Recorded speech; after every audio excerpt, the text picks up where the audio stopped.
Hello everyone welcome to learn with Yasmin. आजिर भिडिओत आमी आलोचना करिम क्लास 12 बायोलॉजीर चैप्टर 6 बंशगतिर आणविक ভিত্তি। सो आजिर आमार टपिक होइसे मानव जिनोम प्रकल्पर लक्ष्य। मानव जिनोम प्रकल्प माने होइसे कि जिबोर DNA আছে DNA जिबोर नाइट्रोजेनयुक्त क्षार আছে এনেকুৱা ধৰণৰ যে নাইট্ৰজেনযুক্ত ক্ষাৰ থাকে AGTC সেইসমূহৰ বিষয়ে অধ্যয়ন কৰা তাৰপিছত জিনসমূহৰ বিষয়ে অধ্যয়ন কৰা হৈছে এইটো প্ৰকল্পৰ মূলতে লক্ষ্য। এতিয়া মানৱ জিনম প্ৰকল্পটো কি হয় সেইটো জনাৰ আগতে প্ৰথমতে আমি জানিব লাগিব কি জেনেটিক মেকআপ কি। জেনেটিক মেকআপ বুলি ক'লে সাধাৰণতে আমাৰ মনত কি আহে যে নিজকে সজোৱা হয়নে, ডেকৰেটিং ইয়ৰসেল্ফ, নিজক ডেকৰেট কৰা, নিজক সজোৱা। ছোৱালী মানুহবোৰে যে মেকআপ কৰে তাৰমানে কি কৰে, নিজক সজাই লয়। জেনেটিক মেকআপ, জিনীয় মেকআপ মানে হৈছে কি যিবোৰ জিনীয় তথ্য আছে, প্ৰত্যেকটো মানুহৰে কিছুমান জিনীয় তথ্য থাকে, সেইবোৰক কি বুলি কোৱা হয়, জেনেটিক মেকআপ বুলি কোৱা হয়। আৰু আমি দেখা পাওঁ কি যে প্ৰত্যেকজন মানুহে কি হয় এজনে আনজনৰ পৰা বেলেগ হোৱা দেখিবলৈ পোৱা যায়। তাৰমানে আমাৰ ভাই ভনীসকলো আমাতকৈ বেলেগ হয়, সেইকাৰণে আমি সিহঁতৰ নাম বুলি ক'লে আমি আইডেণ্টিফাই কৰিব পাৰোঁ, কাৰণ প্ৰত্যেকৰে মাজত এটা ভেৰাইটিজ থাকে। যিবোৰ আইডেণ্টিকেল টুইনছ থাকে, যৌজা সন্তান যিবোৰ থাকে সেইবোৰৰ মাজত তথাপি অলমষ্ট মিল থাকে, তাতো কিছুমান ভেৰাইটি থকা দেখিবলৈ পোৱা যায়, অকণমান অমিলো থাকে যিবোৰ মানুহে সদায় দেখিবলৈ পায় তেওঁলোকে চিনি পায়। বাকী ইয়াৰ বাহিৰে যিমান মানুহ আছে প্ৰত্যেকজন মানুহে এজনে আনজনতকৈ বেলেগ হয়। কিয় বেলেগ হয়, যিবোৰ DNA আছে, DNAত কি আছে, নাইট্ৰজেন জাতীয় ক্ষাৰক আছে, DNAৰ ক্ৰম আছে AGTC। তাৰপিছত এই যিবোৰ নাইট্ৰজেন জাতীয় ক্ষাৰ আছে সেই ক্ষাৰবোৰ প্ৰত্যেকজন মানুহৰ ক্ষেত্ৰত বেলেগ হয়, যাৰ কাৰণে কি হয় মানুহবোৰ এজনে আনজনতকৈ বেলেগ হোৱা দেখিবলৈ পোৱা যায়। এতিয়া কি হয়, যেনেকুৱা কেঞ্চাৰ ৰোগটো আছে আজিকালি বহুত বেছি হোৱা দেখিবলৈ পোৱা যায়। কেঞ্চাৰ ৰোগটো জিনীয় ৰোগো হ'ব পাৰে, এইটো ৰোগ এটা প্ৰজন্মৰ পৰা আনটো প্ৰজন্মলৈকে যাব পাৰে। গতিকে কেঞ্চাৰ ৰোগৰ কাৰণে যিবোৰ নাইট্ৰজেনযুক্ত ক্ষাৰ আছে, যিটো নাইট্ৰজেনযুক্ত ক্ষাৰত যিটো DNA ছিকুৱেন্সত কেঞ্চাৰ ৰোগৰ যিটো তোমাৰ কিটো আছে, কেঞ্চাৰ ৰোগৰ যিটো নাইট্ৰজেন জাতীয় ক্ষাৰক আছে য'ত বিসংগতি হোৱাৰ কাৰণে এইবোৰ যদি ক'ৰবাত বিসংগতি হয় তেতিয়াহ'লে জিনীয় ৰোগসমূহ হয়। চ' যিটো অংশত বিসংগতি থকাৰ কাৰণে কেঞ্চাৰ ৰোগটো হৈছে সেইটোক যদি আমি সময়মতে অধ্যয়ন কৰোঁ তেতিয়াহ'লে এই ৰোগটোক নিয়ন্ত্ৰণো কৰিব পাৰোঁ আৰু এই ৰোগৰ পৰাও হাতো সাৰিব পাৰোঁ। সেইকাৰণে মানৱ জিনম প্ৰকল্পৰ টোৰ লক্ষ্য ৰখা হৈছিল যাতে এইটোৰ দ্বাৰা বিভিন্ন ধৰণৰ ৰোগসমূহ আমি অধ্যয়ন কৰিব পাৰোঁ বা মানুহসমূহ কেনেদৰে এজনৰ পৰা আনজন দেখাত বেলেগ হয় সেই বিষয়ে যাতে আমি অধ্যয়ন কৰিব পাৰোঁ। মানৱ জিন প্ৰকল্প যিটো আছিল, মানৱ জিন প্ৰকল্পৰ কিছুমান অসুবিধাও আছিল, যেনেকুৱা ধৰণৰ যে প্ৰত্যেকজন মানুহৰে প্ৰতিটো কোষতে 23 ক্ৰম'জম থাকে, তাৰমানে 46টা ক্ৰম'জম থাকে। এই 46টা ক্ৰম'জমৰ প্ৰতিটো ক্ৰম'জমতে আকৌ 1000টা জিন থাকে। গতিকে এই ইমানবোৰ জিনৰ বিষয়ে কি কৰিব লাগে, অধ্যয়ন কৰিব লাগে। আৰু প্ৰতিটো জিনৰে আকৌ কি থাকে, প্ৰতিটো জিনৰে আকৌ বহুত নাইট্ৰজেন জাতীয় ক্ষাৰ থাকে। গতিকে প্ৰত্যেকজন মানুহৰে টোটেল নাইট্ৰজেন জাতীয় ক্ষাৰ প্ৰায় হয়গৈ 3 বিলিয়ন। বুজি পাইছানে? মানৱ জিনম প্ৰকল্পত কি অধ্যয়ন কৰিব লাগে, নাইট্ৰজেন জাতীয় ক্ষাৰ, এডিনিন, গুৱানিন, চাইটোচিন, থাইমিন এইবোৰ অধ্যয়ন কৰিব লাগে। চ' এজন মানুহৰ যদি 23 ক্ৰম'জম থাকে, প্ৰতিটো ক্ৰম'জমতে যদি 1000 জিন থাকে আৰু প্ৰতিটো জিনতে যদি আকৌ 3 বিলিয়ন নাইট্ৰজেন জাতীয় ক্ষাৰ থাকে, তেতিয়াহ'লে কি হয়, ইমানবোৰ নাইট্ৰজেন জাতীয় ক্ষাৰ অধ্যয়ন কৰা এটা অসুবিধাৰ সৃষ্টি কৰে। তাৰপিছত কি হয় যে ইমানকেইটা নাইট্ৰজেন জাতীয় ক্ষাৰ অধ্যয়ন কৰোঁতে যিটো কষ্ট, যিটো খৰচ সেইটোও বহুত বেছি হোৱা দেখিবলৈ পোৱা যায়। কষ্ট হৈ গৈ তোমাৰ এৰাউণ্ড 9 × 10⁹ বিলিয়ন।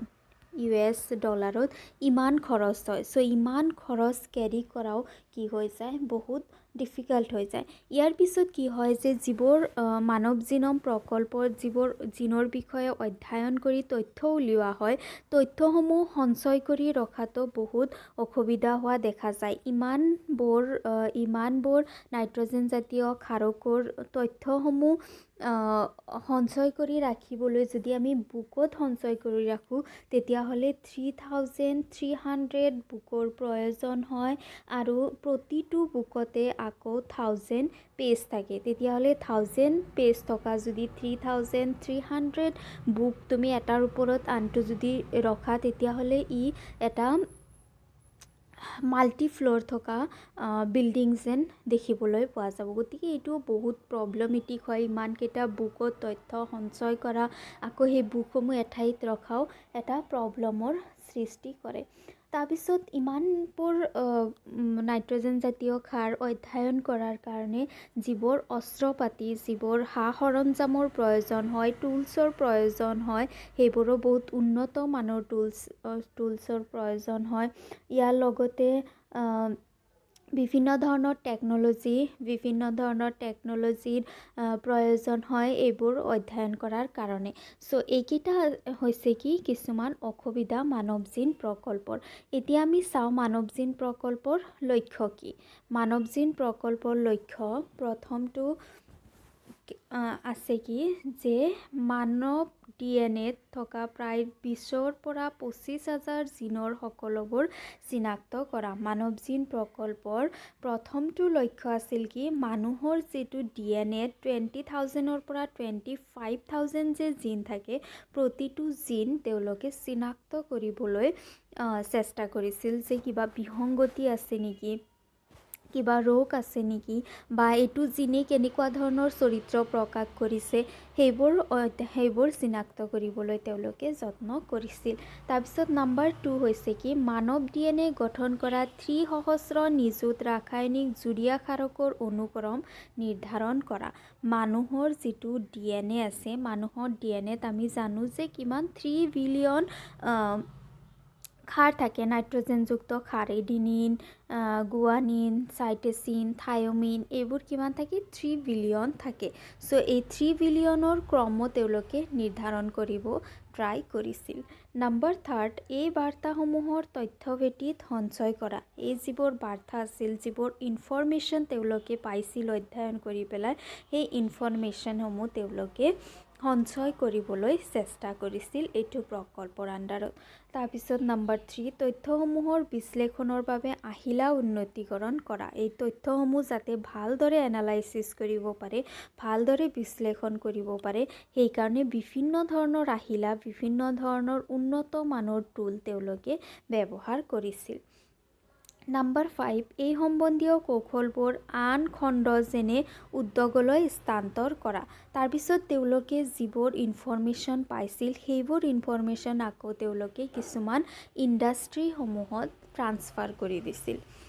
নাম্বাৰ 6, প্ৰকল্পৰ পৰা উদ্ভৱ হ'ব পৰা নৈতিক, আইনগত আৰু সামাজিক বাৰ্তামূলক বিষয় সমস্যা সমাধানৰ ব্যৱস্থা কৰা। চ' এই যিবোৰ প্ৰকল্প আছিল, প্ৰকল্পসমূহৰ পৰা বিভিন্ন ধৰণৰ সামাজিক বিতৰ্কৰ সৃষ্টি হৈছিল।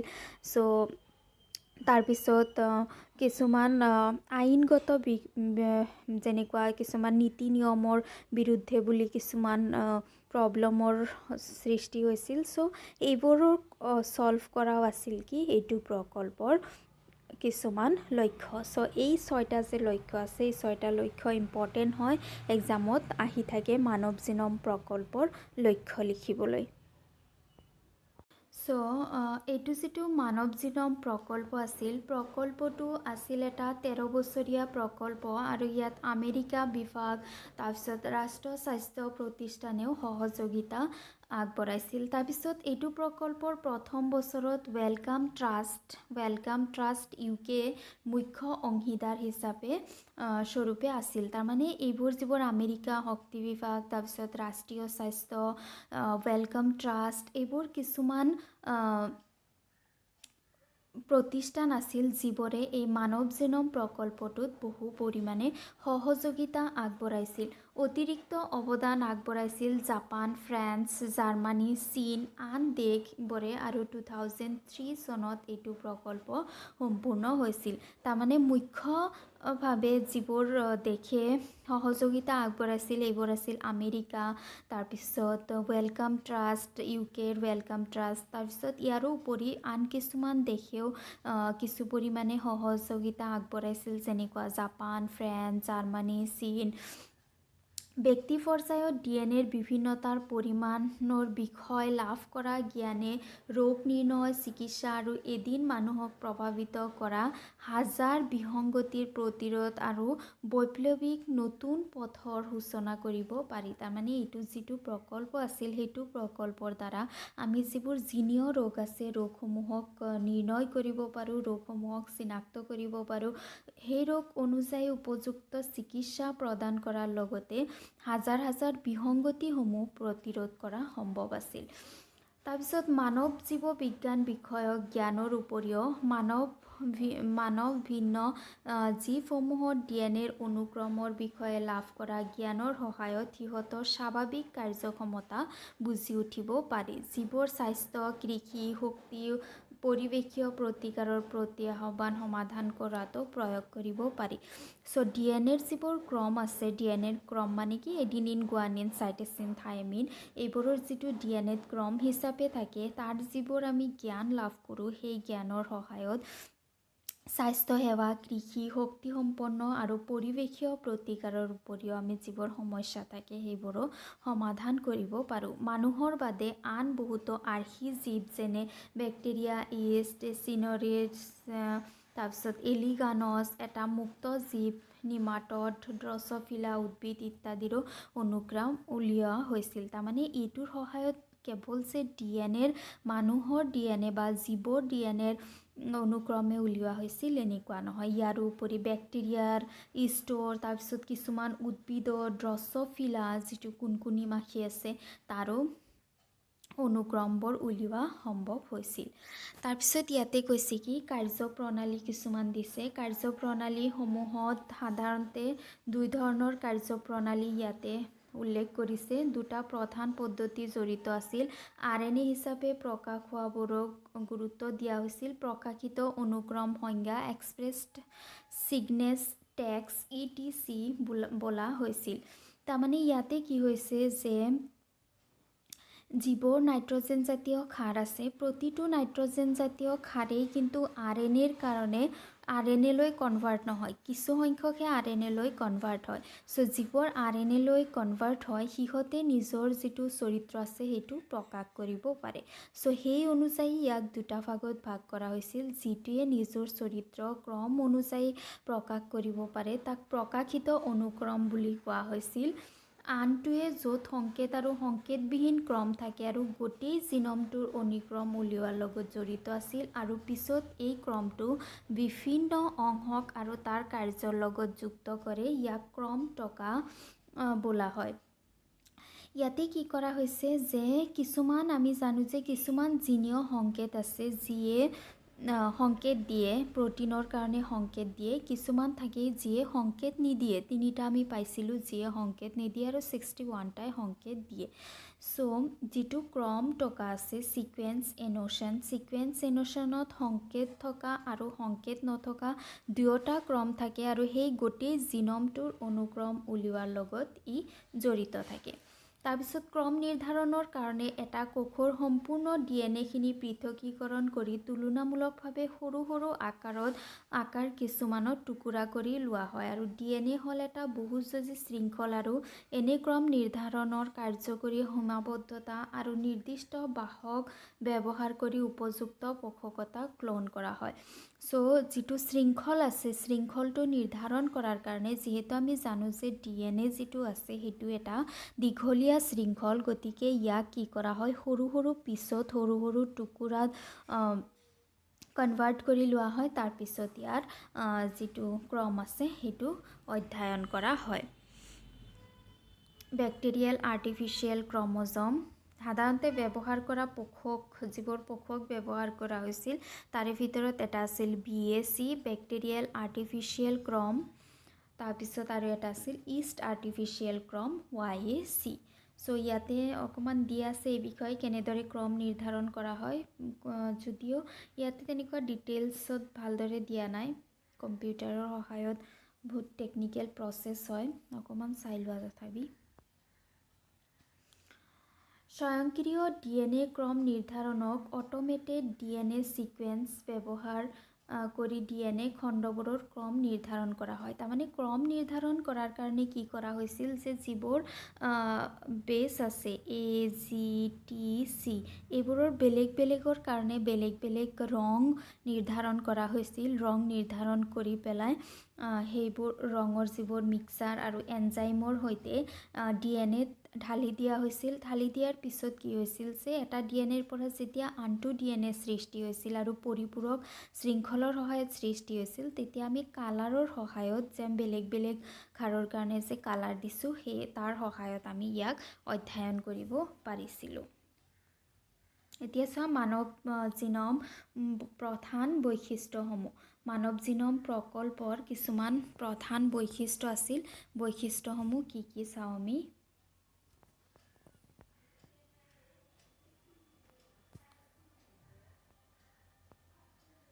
নাম্বাৰ 1 যিটো বৈশিষ্ট্য আছে সেইটো হৈছে মানৱ জিনমত 3164.7 নিযুত নিউক্লিঅ'টাইড ক্ষাৰক থাকে। তাৰমানে মানুহৰ জিনত টোটেল 3164 নিযুত নিউক্লিঅ'টাইডৰ ক্ষাৰক থাকে। তাৰমানে এডিনিন গুৱানিনৰ যিবোৰ ক্ষাৰক আছে সেইবোৰ ক্ষাৰক ইমানকেইটা ক্ষাৰক থকা দেখিবলৈ পোৱা যায়। তাৰপিছত নাম্বাৰ 2 হৈছে কি প্ৰায়বোৰ জিন 3000 ক্ষাৰকৰ দ্বাৰা গঠিত হয়। প্ৰত্যেকটো জিনতে 3000 ক্ষাৰক থাকে। 3000 ক্ষাৰক লগ লাগি পেলাই এটা জিন গঠিত হয়। 3000 DNAৰ ক্ৰম যিটো আছে সেইটো লগ লাগি পেলাই এটা জিন সৃষ্টি হয়, কিন্তু আকাৰ ইহঁতৰ বিভিন্ন ধৰণৰ হোৱা দেখিবলৈ পোৱা যায়। তাৰমানে প্ৰত্যেকটো জিনে যে আকাৰত একে হয় এনেকুৱা নহয়। এতিয়ালৈকে জানিব পৰা মতে আটাইতকৈ বৃহৎ মানৱ জিন হ'ল 2.4 নিযুত ক্ষাৰকযুক্ত ড্ৰছ'ট্ৰফিন। যিবোৰ জিন থাকে জিনৰ আকাৰবোৰ বেলেগ বেলেগ হোৱা দেখিবলৈ পোৱা যায়। আৰু আটাইতকৈ ডাঙৰ যিটো জিন আছে তাৰ নাইট্ৰজেনযুক্ত ক্ষাৰক হৈছে 2.4 নিযুত। এনেতো 3000 নাইট্ৰজেনযুক্ত ক্ষাৰকৰ দ্বাৰা গঠিত হয়, কিন্তু যিটো আটাইতকৈ ডাঙৰ আছে সেইটোৰ নাইট্ৰজেনযুক্ত ক্ষাৰ হৈছে 2.4 নিযুত আৰু ইয়াৰ নাম হৈছে ড্ৰছ'ট্ৰফিন। নেক্সট নাম্বাৰ 3 জিনৰ সৰ্বমুঠ সংখ্যা গণনা কৰা মতে 30,000 যিটো পূৰ্বতে গণনা কৰা 80,000ৰ পৰা 1,40,000 জিনতকৈ যথেষ্ট কম সংখ্যক হয়। তাৰমানে জিনৰ যিটো সৰ্বসংখ্যক গণনা আছে এইটো হৈছে কি 30,000, যিটো আগতে 80ৰ পৰা 1,40,000 জিনতকৈ যথেষ্ট কম আছিল। প্ৰায় সকলোবোৰ 99.9% নিউক্লিঅ'টাইড ক্ষাৰকেই সকলো মানুহৰ ক্ষেত্ৰত একে হয়। ইমানকেইটা ক্ষাৰক সকলো মানুহৰ ক্ষেত্ৰত একে হয় আৰু 0.1% ক্ষাৰক মানুহভেদে বেলেগ বেলেগ হয়, যাৰ কাৰণে মানুহৰ মাজত ইমানখিনি ভিন্নতা দেখিবলৈ পোৱা যায়। যদি আৰু অকণমান বেছি যদি ভিন্নতা হয় তেতিয়াহ'লে ভাবা মানুহৰ কিমান ভিন্নতা দেখিবলৈ পোৱা যাব। 0.1%তে মানুহক আমি চিনিব পাৰোঁ কোনজন মানুহ কোন হয়, কাৰণ তেওঁলোকৰ যিটো ফিচাৰ্ছ হয়, যিটো গঠন হয় সেইটো বেলেগ বেলেগ হোৱা দেখিবলৈ পোৱা যায়। টোটেল যিমান জিন আছে তাৰে 50%ৰো অধিক এনেকুৱা জিন আছে যাৰ কাৰ্যপ্ৰণালী জনা নাযায়। তাৰমানে তাৰ যিবোৰ কাৰ্য আছে সেই কাৰ্যসমূহৰ বিষয়ে আমি নাজানো। 50% এনেকুৱা ধৰণৰ জিন আছে যাৰ কাৰ্যপ্ৰণালীৰ বিষয়ে জনা সম্ভৱ নহয়। নাম্বাৰ 2 2%ৰো কম জিনমহে প্ৰটিনৰ কাৰণে সংকেত কৰে, আৰু প্ৰটিনৰ কাৰণে সংকেত কৰে 2%তকৈ কম জিনমে। আমি জানো যে প্ৰটিন যেতিয়া সংশ্লেষণ হয় তেতিয়া নিৰ্দিষ্ট ধৰণৰ চৰিত্ৰ প্ৰকাশ হয়, আৰু ইমান কম সংখ্যক প্ৰটিনেহে সংকেত দিয়ে, যাৰ কাৰণে কি হ'ব পাৰে চৰিত্ৰসমূহ প্ৰকাশ হ'ব পাৰে।